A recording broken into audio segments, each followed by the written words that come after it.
Quiere decir que en el lado arterial del capilar predomina la presión hidrostática y el agua sale desde el intravascular al intersticio, como lo señala esa flecha, al lado izquierdo, dijo. Ajá.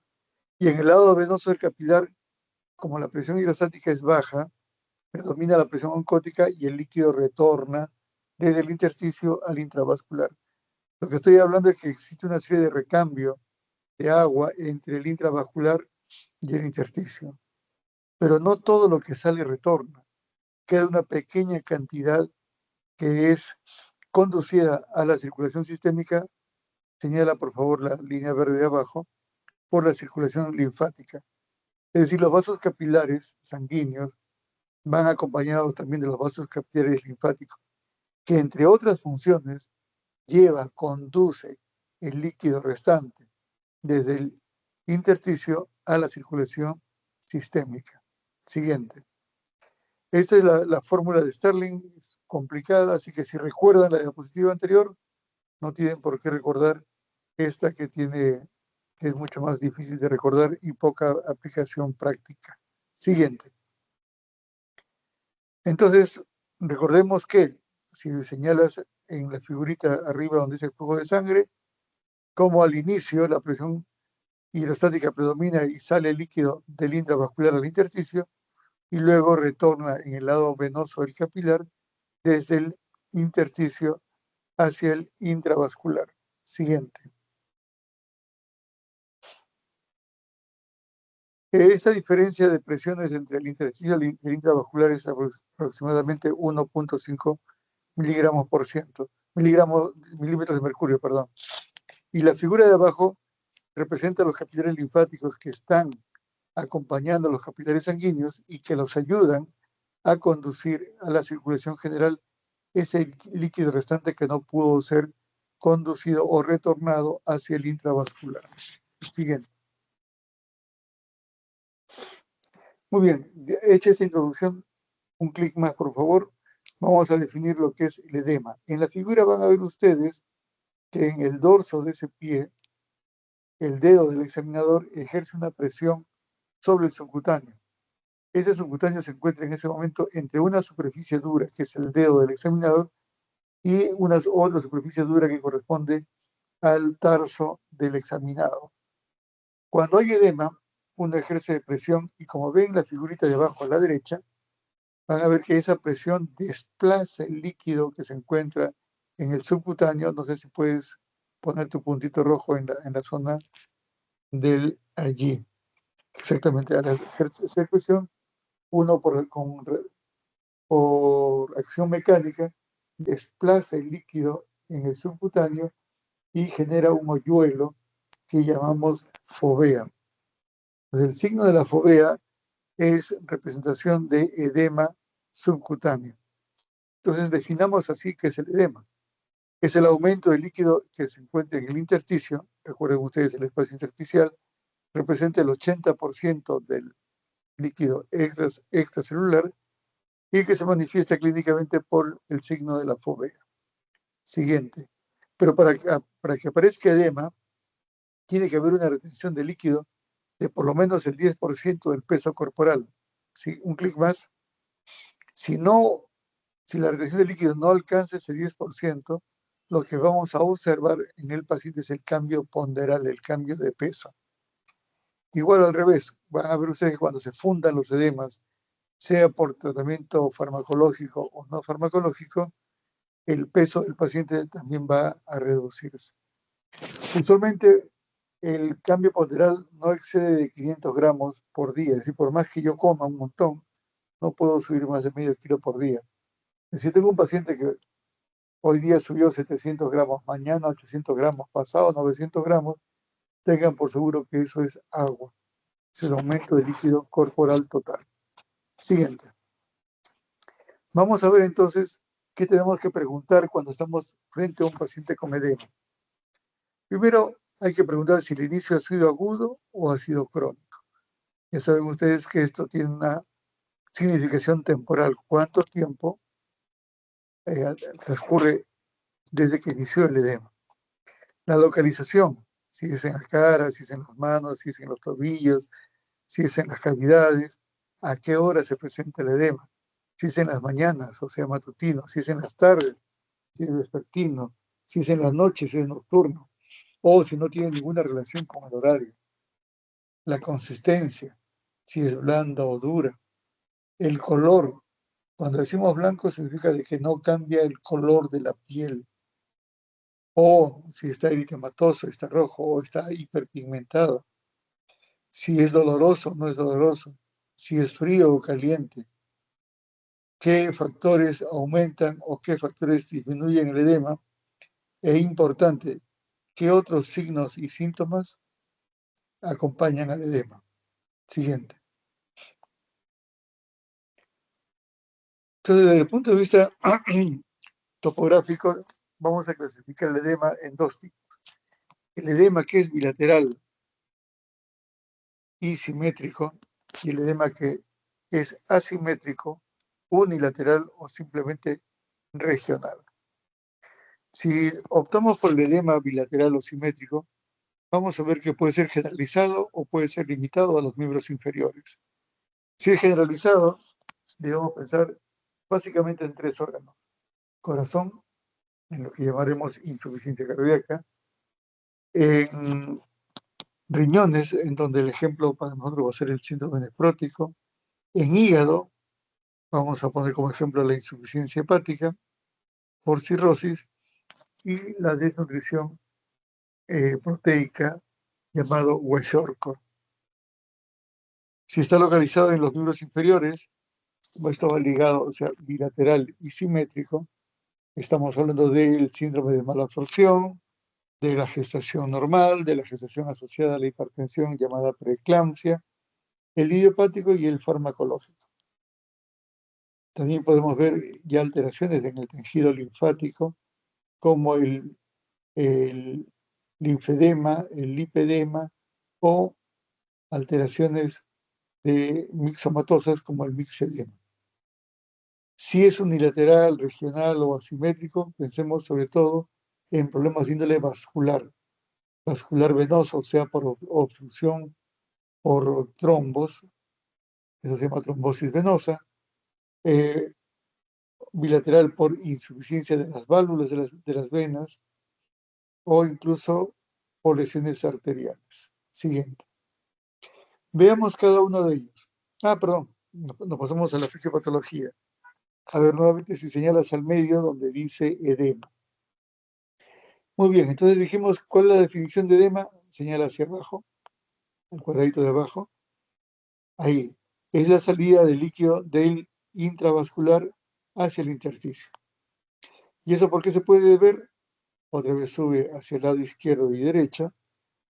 De acuerdo a la fuerza de Stirling, sube hacia más arriba, ahí. O disminuyó la presión oncótica, o a la derecha, o aumentó la presión hidrostática.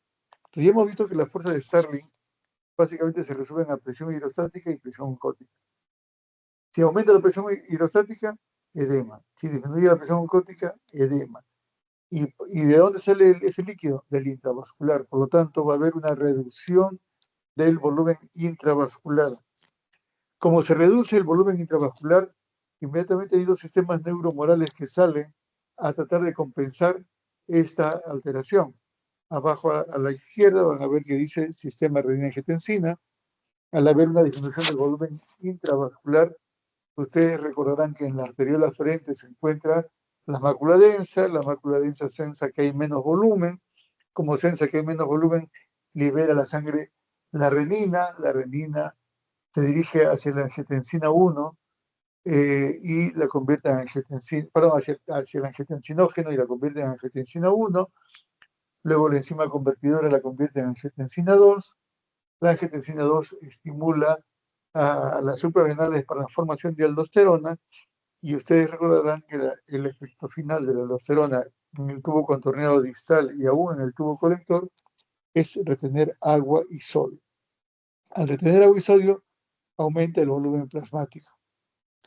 El otro sistema neuromoral que se activa es el sistema renina-angiotensina vasopresina, llamada también hormona antidiurética. Esta no retiene agua y sodio, retiene solamente agua libre. Y eso también aumenta el volumen intravascular. Entonces, en los pacientes con edema por problemas de las fuerzas de Starling, ya nos damos cuenta que hay dos sistemas neuromorales que están elevados, el sistema renina-angiotensina y la antidiurética. Siguiente. Muy bien, entonces ya hemos dicho de que en los edemas simétricos bilaterales, que vamos a encontrar una hipovolemia relativa. Y esto activa el mecanismo de retención hidrosalina tal como lo hemos mencionado, a través del sistema renina-angiotensina y la hormona antidiurética. Y los ejemplos de estos son la insuficiencia cardíaca, la cirrosis y el síndrome nefrótico. Siguiente. Comencemos con el edema cardíaco, el edema producido por la insuficiencia cardíaca. ¿Cómo es el edema cardíaco? Es un edema de inicio gradual. Recuerden que les dije que lo primero que hay que preguntar es cómo se inicia, ¿es abrupto o es gradual? Es gradual, de curso progresivo, localizado de manera simétrica en los miembros inferiores, comenzando desde los pies, luego compromete los tobillos y luego las piernas. Va, digamos, de manera ascendente. Al inicio es semiblando, como siempre le digo a mis alumnos, en la semiología requiere una fuerte dosis de experiencia. Si yo no sé cómo es blando y no sé cómo es duro, no lo puedo aprender.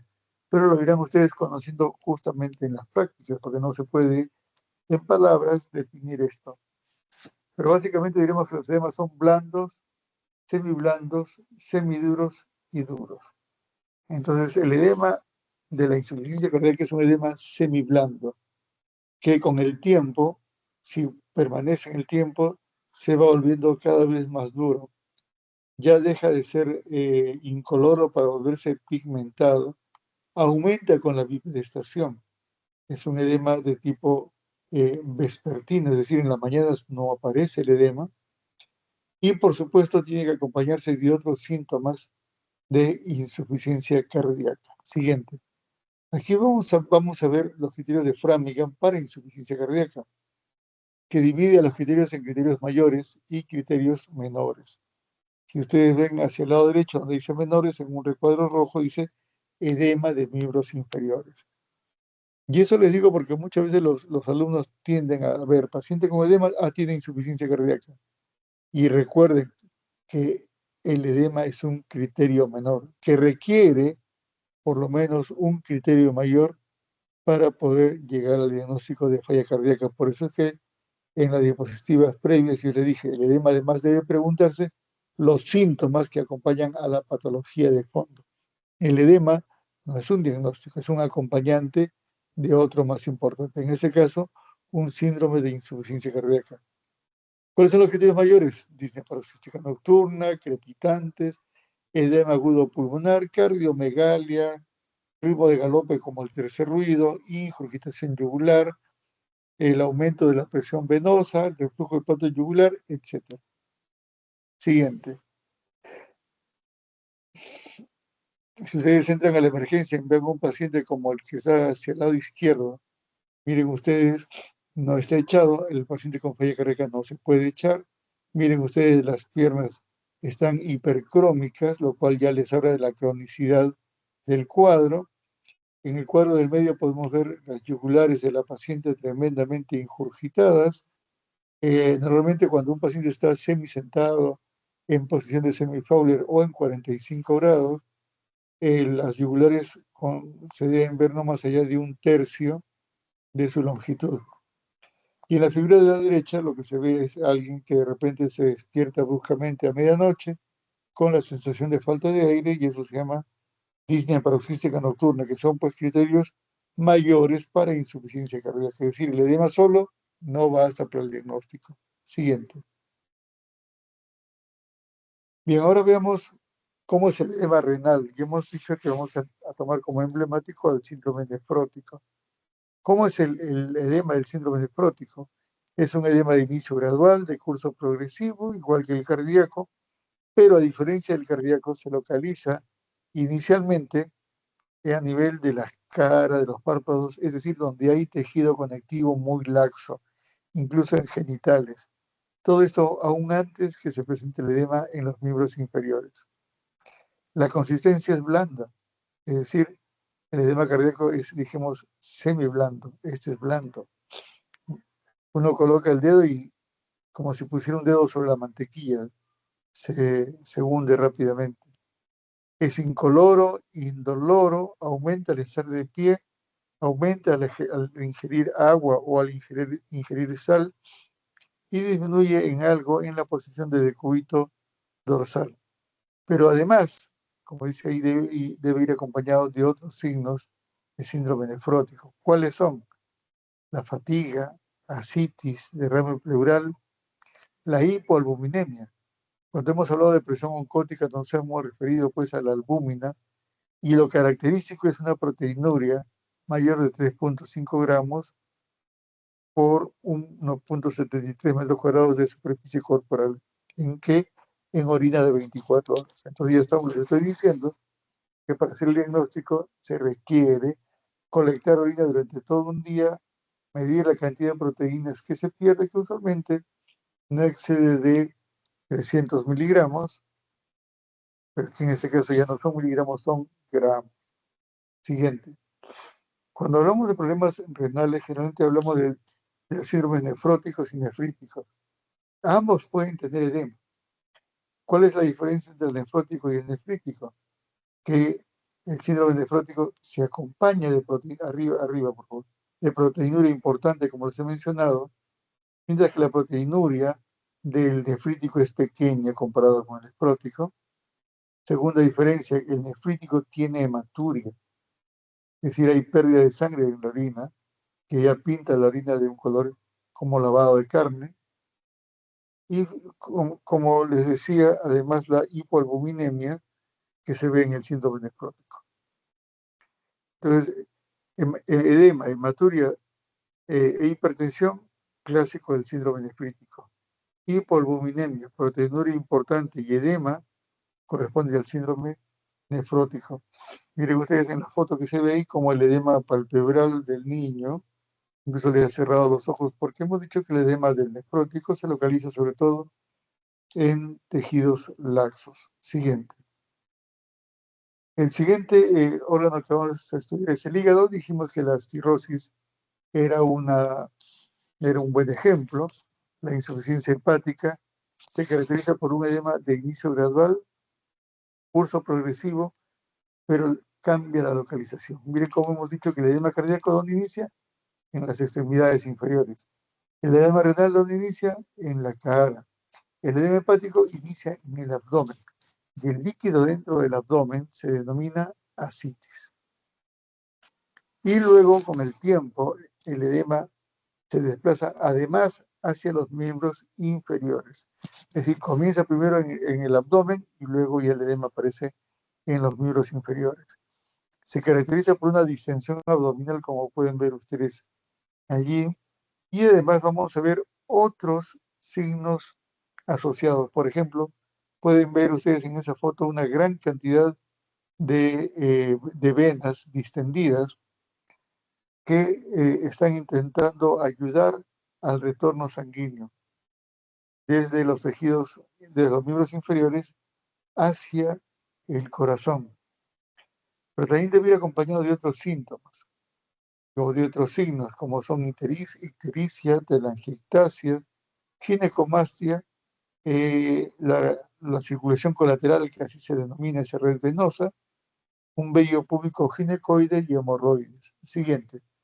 Vamos a ver un poquito mejor lo que hemos mencionado. Miren ustedes, arriba a la izquierda, esas palmas se llaman palmas hepáticas, características por un edema, perdón, un eritema periférico con un centro blanco.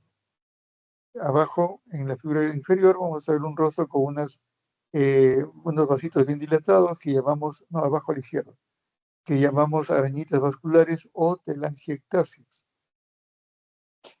¿no? Entonces, todo esto es característico del edema por insuficiencia hepática. vuelvo a repetir, cuando hay edema, busquen síntomas o signos que lo asocien con el cuadro de fondo. El edema de por sí no es diagnóstico, es parte de algo más grande. Siguiente.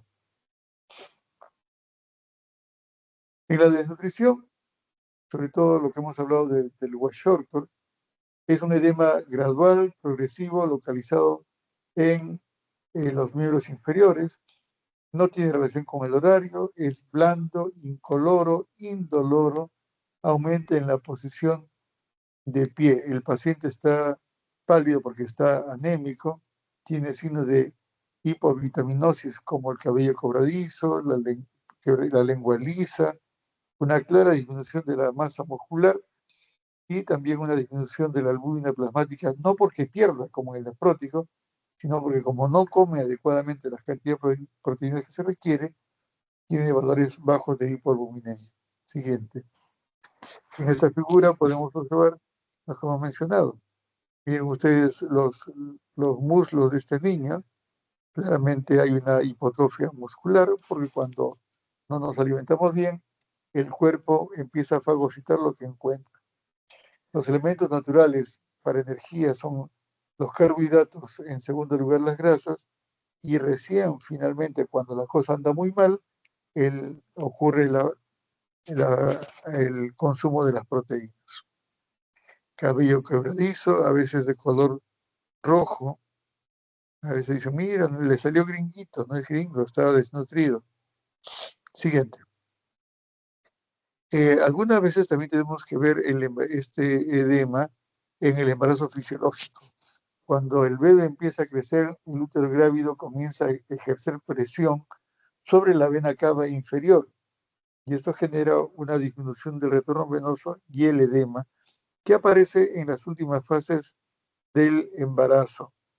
Se localiza en los pies, es vespertino, blando, blanco, indoloro. Mejora cuando colocamos a la paciente en decúbito lateral izquierdo, es decir, si tiene una gestante que está presentando edema de miembros inferiores de este tipo vespertino, recuesten en la cama, pero no la pongan en decúbito dorsal, porque el útero sigue cayendo sobre la vena cava.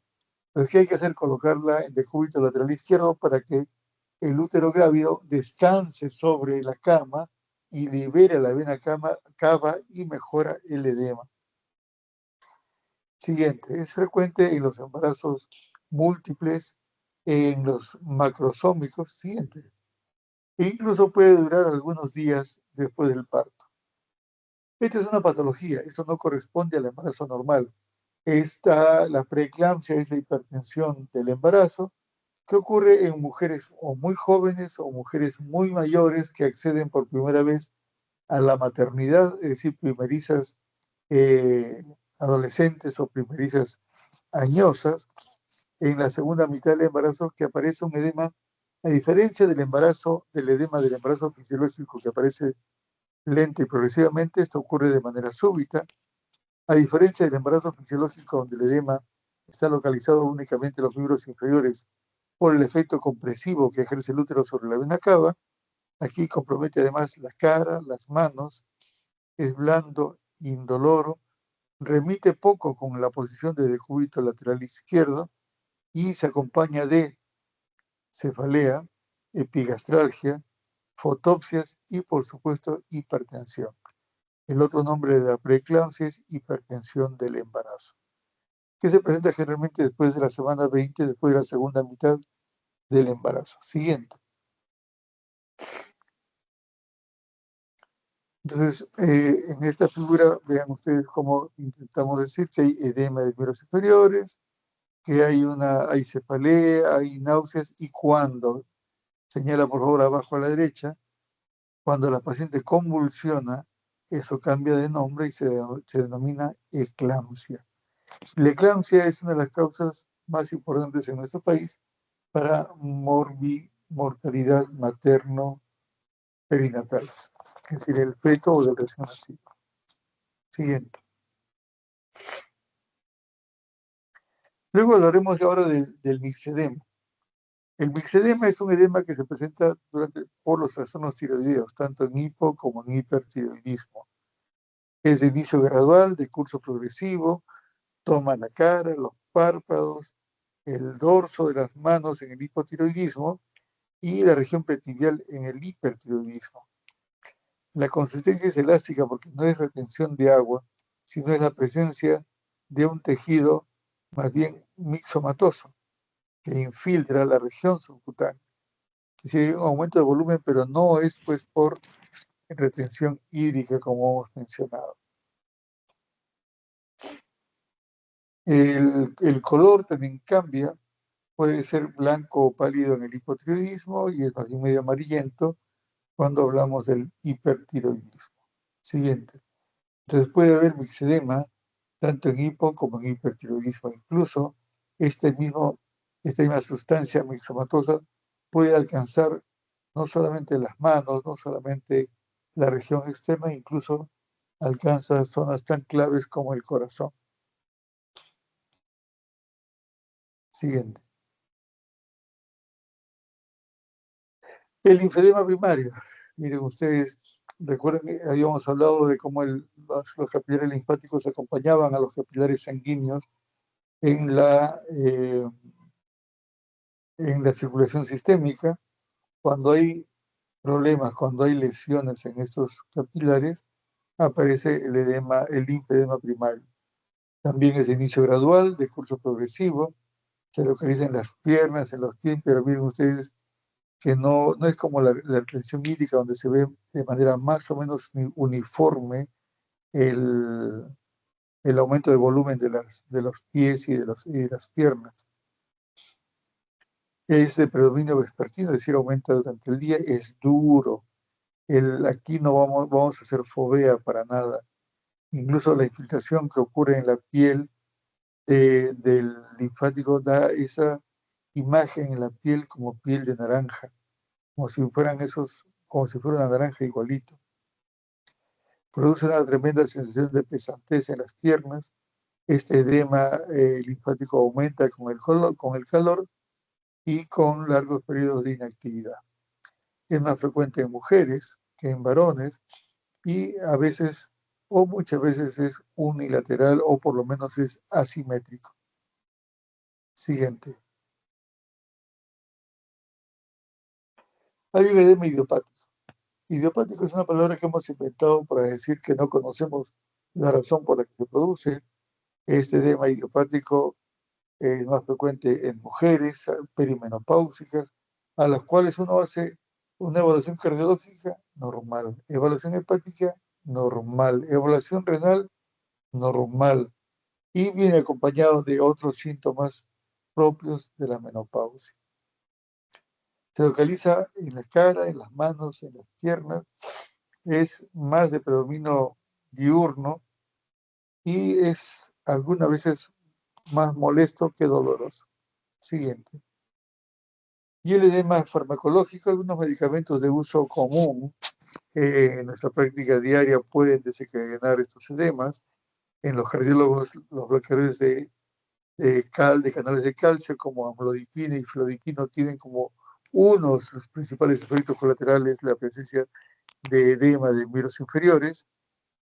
También el uso de corticoides y también el uso de antiinflamatorios no esteroideos. Entonces, cuando tengamos un paciente con el edema, preguntemos siempre qué medicación está usando. Siguiente. Muy bien, esto es ya, estamos haciendo el resumen de esta primera parte de la clase.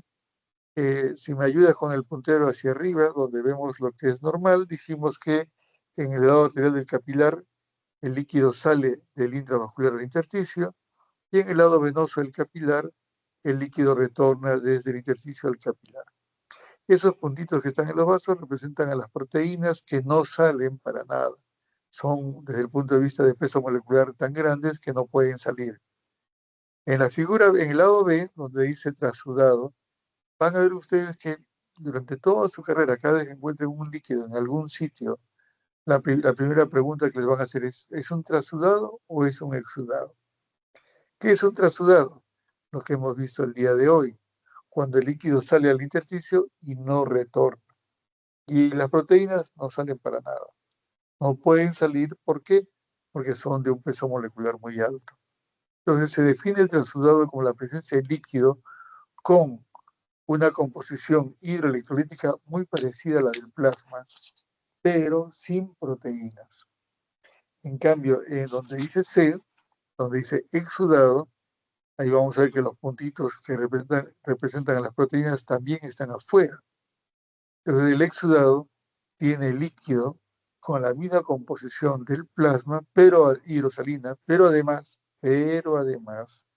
tiene una cantidad importante de proteínas. Entonces, cuando alguien les pida diferenciar entre exudado y transudado, la pregunta más importante, no la única, va a ser qué concentración proteica tiene ese líquido que estamos estudiando. Siguiente. Entonces, para resumir, estamos diciendo que el edema puede ser producido por un aumento de la presión hidrostática, 2, por una disminución de la presión oncótica, 3, por un aumento de la permeabilidad capilar, como hemos visto con los vasos sanguíneos, con los antihipertensivos o con los antiinflamatorios, y 4, de causa linfática, la obstrucción linfática. Listo, sí. Ahora comenzamos, siguiente, la segunda parte de la clase, que es la cianosis. Siguiente. Definimos cianosis. Vamos a hacer un recuerdo primero de cómo se oxigena la sangre. Ahora sí, el puntito de arriba, por favor, donde dice vías aéreas. Una vez que respiramos, entra el aire al alveolo, y luego hay una serie de composiciones, de presencia de vapor de agua que ustedes recordarán de su curso de fisiología. Lo cierto es que la concentración de gases en el alveolo es más o menos como está puesta ahí. Una presión parcial de oxígeno de 100 milímetros de mercurio y una presión parcial de CO2 de 40 milímetros de mercurio con aire ambiental a nivel del mar. Si hablamos de altura o diferentes alturas, va a haber que corregir eso, recordando que la presión barométrica a nivel del mar es 760 milímetros de mercurio y que la fracción de oxígeno es 21%. La fracción va a ser la misma conforme cambie la altura, pero lo que va a cambiar es la presión barométrica. Muy bien. Ahora quiero que señales el lado venoso, donde dice AP, que significa arteria pulmonar. En la circulación pulmonar, recordemos que la arteria pulmonar lleva sangre no oxigenada o sangre venosa, mientras que la vena pulmonar lleva sangre oxigenada o sangre arterial. Entonces veamos el circuito desde que estamos en arteria pulmonar. La presión de oxígeno en arteria pulmonar es 40 milímetros de mercurio y la de CO2 es 46. Cuando el capilar llega al alveolo, llega al pulmón y se contacta con el alveolo, ocurre una difusión del oxígeno desde el alveolo hacia el capilar y de CO2 desde el capilar hacia el alveolo. De tal manera que en la vena pulmonar, la presión de oxígeno ya es 96 milímetros de mercurio y la del CO2 es 40 milímetros de mercurio. La pregunta que sale ahí es por qué la presión de oxígeno no es 100. Si en el alveolo es 100, ¿por qué en la vena pulmonar es solamente 96? Y la respuesta es que usualmente no usamos todos los alveolos.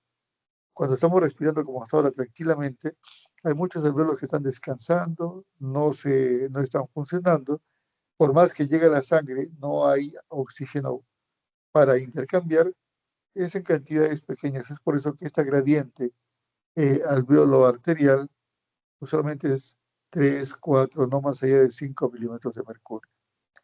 Muy bien, pasa esa sangre con esa concentración de gases, llega a la aurícula izquierda, pasa al ventrículo izquierdo, llega a la aorta. Si ustedes ven, la concentración de gases en la aorta es exactamente igual a la misma que en la vena pulmonar. Es exactamente igual. Una vez que llega ya a los capilares sanguíneos, los tejidos toman el oxígeno y envían CO2, que es parte del desecho. Pues si ustedes recuerdan cómo funciona la mitocondria, van a ver que la mitocondria desecha como producto del ciclo de Krebs el CO2. Entonces las células cogen el CO2 y lo envían a la sangre. Entonces, si vemos la concentración de gases en la vena cava, donde es el puntero, vamos a ver que el PO2 esta vez ya bajó. ¿Por qué? Porque los tejidos han tomado el oxígeno para sus funciones y han enviado a la sangre el CO2 producto como desecho, producto del ciclo de Krebs.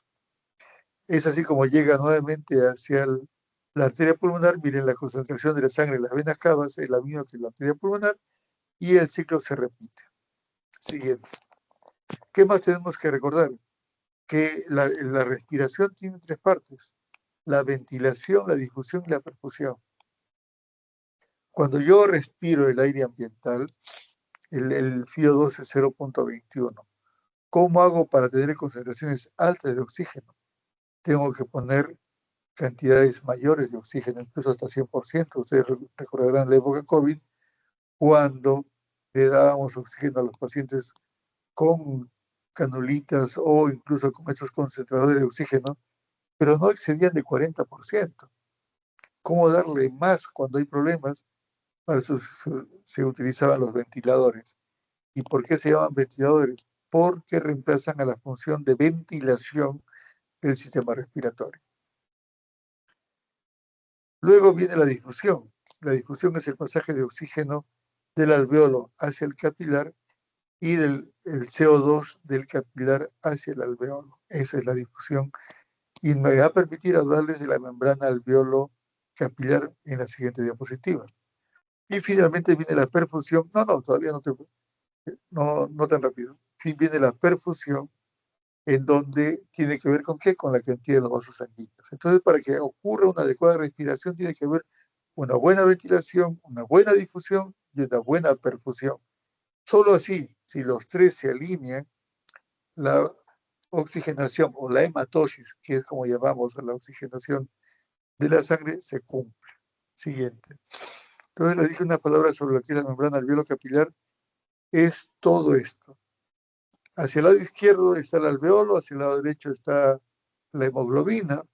El oxígeno debe atravesar primero a las células alveolares, que es el epitelio alveolar, la membrana basal de los alveolos, la pared del capilar sanguíneo, que es el endotelio, el plasma, la pared del eritrocito y finalmente debe alcanzar el núcleo M. Es decir, el oxígeno tiene que atravesar todo eso. Alguna alteración en alguno de ellos puede provocar problemas en la oxigenación.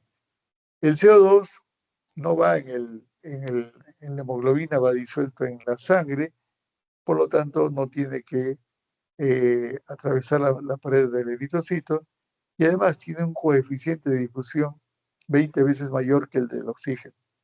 Entonces, aun cuando haya problemas, el CO2 difunde sin mayor problema. Siguiente. Es un poco más de lo mismo. Miren cómo los capilares están en relación con los alveolos y cómo el oxígeno debe llegar hasta el núcleo M de la hemoglobina. Siguiente. Para su transporte. Siguiente. Para ver la hemoglobina.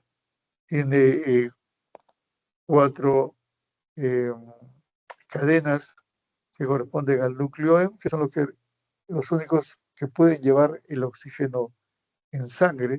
Recordemos que la cantidad de oxígeno en sangre arterial es de 20 volúmenes por ciento, de los cuales 19.7 son los que son llevados por la hemoglobina, y solamente 0.3 volúmenes por ciento van disueltas en el plasma. Esto es importante porque si yo tengo con un FiO2 0.21, tengo 0.3 volúmenes por ciento, si le aumento a 5, 6, 7 litros, en realidad lo que aumento de oxígeno disuelto en el plasma es muy poquito. Lo que estoy diciendo, y esto le sirve de lección, si yo tengo un paciente que perdió sangre y su hemoglobina de 14, lo tengo en 6, por ejemplo, y ustedes ven que el pobre se pone cianótico por la falta de oxígeno, aumentarle la cantidad de oxígeno no sirve para nada, porque el oxígeno disuelto en sangre es muy pequeñito. Sin embargo, entonces, ¿qué es lo que hay que hacer? Es darle núcleo M, hay que ponerles sangre. Siguiente diapositiva. Entonces, la cianosis la definimos como la presencia de un color azulado, tanto en piel como en mucosas, y esto se debe a que la hemoglobina reducida supera los 5 gramos por decilitro. Habíamos dicho de que no toda la hemoglobina se oxigenaba. ¿Se acuerdan? Le dije que no usábamos todos los alveolos, Y esta hemoglobina no oxigenada se llama hemoglobina reducida, que normalmente no supera de 2 gramos por decilitro. Pero si esta cantidad de hemoglobina reducida excede de 5 gramos por decilitro, aparece la cianosis. ¿Cómo clasificamos a la cianosis? Central, periférica, mixta y diferencial. ¿Cómo diferenciamos la central de la periférica? Porque la cianosis incluye a los labios, la lengua, me refiero entonces a las mucosas, las regiones malares y los lechos unguiales. En cambio, en la cianosis periférica no hay cianosis oral, no hay cianosis de labios, no hay cianosis en lengua. La cianosis está limitada sobre todo a las partes distales de los miembros inferiores, tanto de manos como pies, y a veces también en las regiones rotulianas y tobillos. La cianosis mixta se debe a una insaturación tanto arterial como venosa, y la diferencial es más fácil que les enseñe el cuadrito que solamente explicarse. Siguiente. Entonces, ¿qué es la cianosis? ¿Cómo mido yo la oxigenación tisular? Hasta ahora hemos hablado cómo medimos la oxigenación sistémica. Ya sabemos cuánto es la presión de oxígeno acá, allá, en la arteria, en la vena, todo el proceso de difusión. Pero ¿cómo sé yo cuando el oxígeno llega adecuadamente a nivel tisular? Cuando no llega el oxígeno a nivel tisular, aparece la cianosis. La cianosis es un indicio clínico visible que los tejidos no están recibiendo la cantidad de oxígeno que nos importa. ¿Y por qué es importante? Porque las células, para cumplir sus objetivos, deben tener energía. ¿Cómo se almacena la energía en una célula? A través de los ATPs. ¿Quién produce los ATPs? Las mitocondrias. ¿Cómo producen las mitocondrias el ATPs? Con el ciclo de Krebs. ¿Cuál es el punto de partida desde el punto de vista eh, energético? El oxígeno y la acetilcoenzima A. Hemos dicho hace un rato que los carbohidratos y las grasas son los elementos naturales para producir energía. La, la respiración aeróbica entonces requiere que se oxiden los carbohidratos hasta la acetilcoenzima A como único elemento que puede atravesar desde el citosol hacia la mitocondria e iniciar el ciclo de Krebs, o la beta oxidación, que es el camino que siguen las grasas para formar también acetilcoenzima A e ingresar a la mitocondria y producir energía. Cuando no hay oxígeno, pues no hay manera de que se produzcan los ATPs. Siguiente. Entonces, desde el punto de vista fisiopatológico, diremos que la cianosis ocurre cuando la hemoglobina reducida es igual o mayor de 5 gramos por decilitro. Siguiente. En la cianosis central tenemos entonces la cianosis de causa cardíaca, de causa pulmonar y las hemoglobinopatías, es decir, alteraciones de la hemoglobina. Siguiente. En la cianosis central de causa cardíaca, vamos a encontrar que la piel del paciente es una piel caliente o tibia o una temperatura normal. ¿Qué caracteriza la cianosis cardíaca? La acropaquia, el hipografismo digital, los dedos en palillo de tambor, dedos en baqueta o la osteopatía hipertrófica neumónica. En realidad todo es lo mismo, diferentes nombres. Siguiente. Ustedes están viendo ahí, antes que cambie, bueno, ya cambió la diapositiva, regresa un ratito. Donde está señalando ese círculo, se refiere a todo esto, a la acropaquia, al hipografismo digital, a los dedos en palillo de tambor. Siguiente. Ahora sí, si ustedes han visto cómo son los palillos del tambor, mira la figurita que está hacia el lado derecho, son los palitos con los que se tamborilea, son delgaditos y la parte distal es más gruesa. Entonces, para los semiólogos antiguos, estos dedos los llamaron en palillo de tambor. Luego, si ustedes ven ese engrosamiento de la parte distal es lo que se denomina acropaquia. engrosamiento distal, acro y distal, pacos y grosor. Y también le llaman hipocratismo digital. Miren ustedes en la figura que está hacia el lado izquierdo, el color de las uñas es azulado y la forma de las uñas, la figura central que está abajo, tiene forma en lo que llamaban los antiguos en vidrio de reloj, exacto, como estás señalando ahí. Es una forma convexa. Y le digo los antiguos porque los relojes actualmente, cuando los hay, porque ya no veo que muchos usan relojes, sino todos tienen el teléfono, los relojes, incluso los nuevos, tienen la luna que los cubre totalmente plana. Pero si tienen ustedes un reloj antiguo de los papás o de los abuelos, van a ver que tenía alguna forma convexa. Entonces, la descripción de los antiguos para estos dedos decían hipocratismo digital con acropaquia, dedos en palillos de tambor y uñas en vidrio de reloj como acompañantes de la cianosis. Esto no es patognomónico de los problemas cardíacos crónicos, también puede verse en los problemas respiratorios crónicos, pero es mucho más frecuente en las cardiopatías congénitas, sobre todo las cianóticas. Siguiente.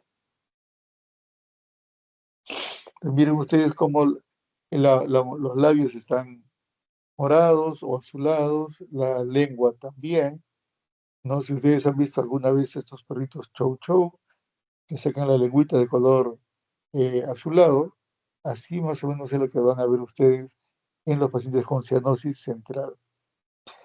Puede ser causado por cuadros agudos como la neumonía o el síndrome de distrés respiratorio del adulto, o por cuadros crónicos como la bronquitis crónica o un neumotórax grave. También alteraciones de la hemoglobina, sobre todo las adquiridas como la metahemoglobinemia, que es una alteración de la hemoglobina que por razones tóxicas pierde su afinidad por el oxígeno. Como ya hemos visto en las diapositivas anteriores, la hemoglobina es muy eh, afín al oxígeno, pero por razones tóxicas a veces pierde, se inutiliza la hemoglobina y ocurre esta cianosis. Siguiente. En la cianosis periférica, más bien la piel es fría, a diferencia de la anterior donde es caliente. Puede ir acompañado de gangrena, incluso de ausencia de pulso. Hemos dicho que la cianosis periférica tiene que ver con alteraciones tanto arteriales como venosas. En las arteriales, sobre todo cuando hay una obstrucción completa de la arteria, aparecen sangrados, ciclenas y finalmente la gangrena. ¿Por qué? Porque si no pasa nada de sangre hacia la extremidad, que generalmente es miembros inferiores, es muy infrecuente la gangrena de miembros superiores, la gangrena vascular me refiero. Y no hablo de la gangrena infecciosa, esto es una gangrena aséptica por obstrucción arterial. Y en el lado venoso más bien aparece eh, una coloración no solamente azulada, sino también un aumento de volumen, como ahora vamos a poner un ejemplo. Siguiente. Miren ustedes la gangrena periférica, miren ustedes el color del lecho unguial del examinador comparado con el de, en este caso, del niño. También puede ser producido por falla cardíaca, por choque cardiogénico, taponamiento cardíaco, policitemia y algunas hemoglobinopatías, como hemos dicho. Siguiente. Siguiente. Entonces, miren ustedes ese aumento de volumen de la insuficiencia venosa.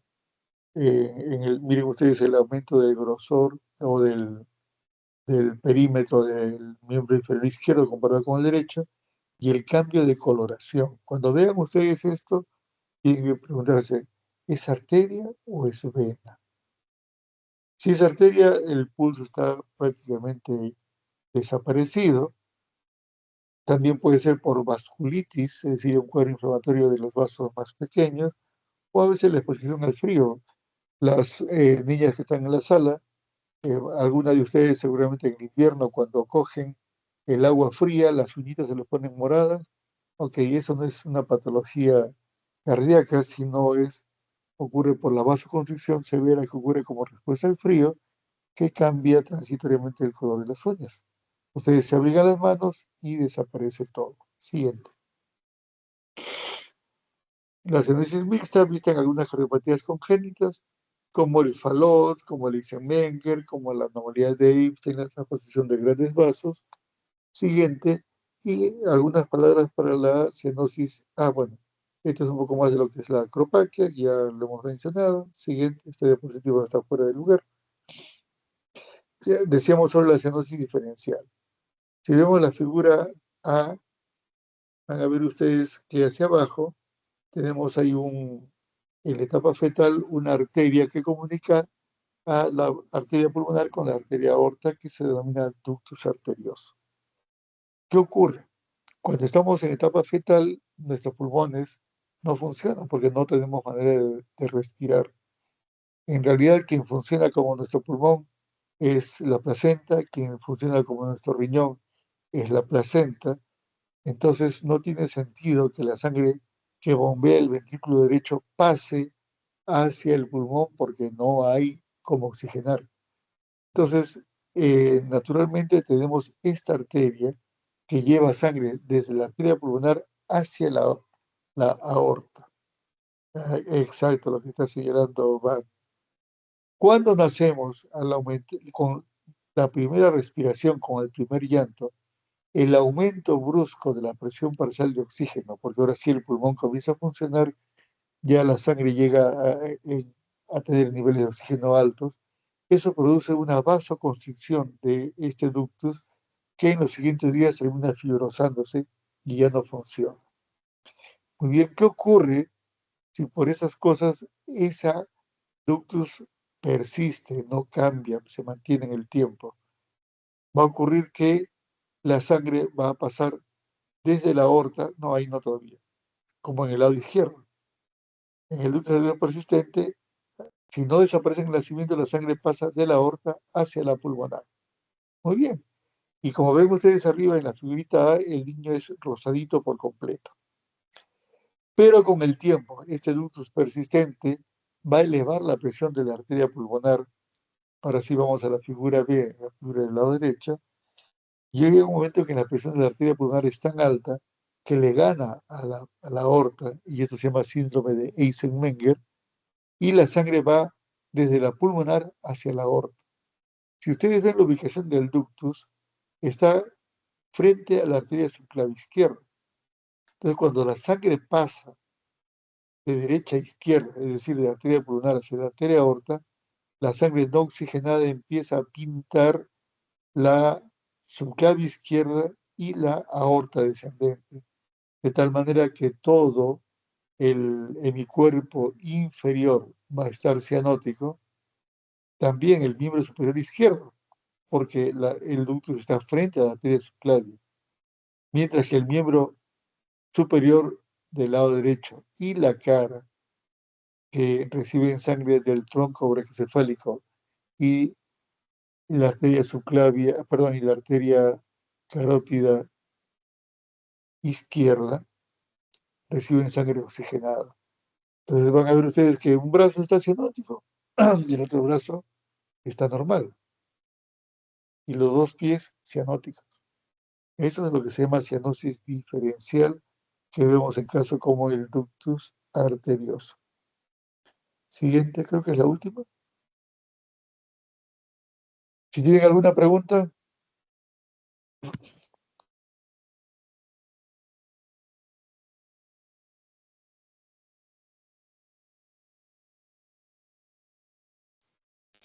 ¿Ninguna? Al parecer no hay Bien. preguntas, doctor. No, claro. Ya. Vale, entonces mañana a la misma hora en el mismo canal, envíame por favor el link temprano para estar preparado. Espero que mañana ya yo pueda dirigir la charla. Ya, doctor, está bien. Muy bien. Eso sería todo conmigo. Chicos, buenas tardes. Hasta luego. Gracias, doctor. Buenas Bueno, noches, doctor, doctor. muchas gracias. Hasta luego, doctor.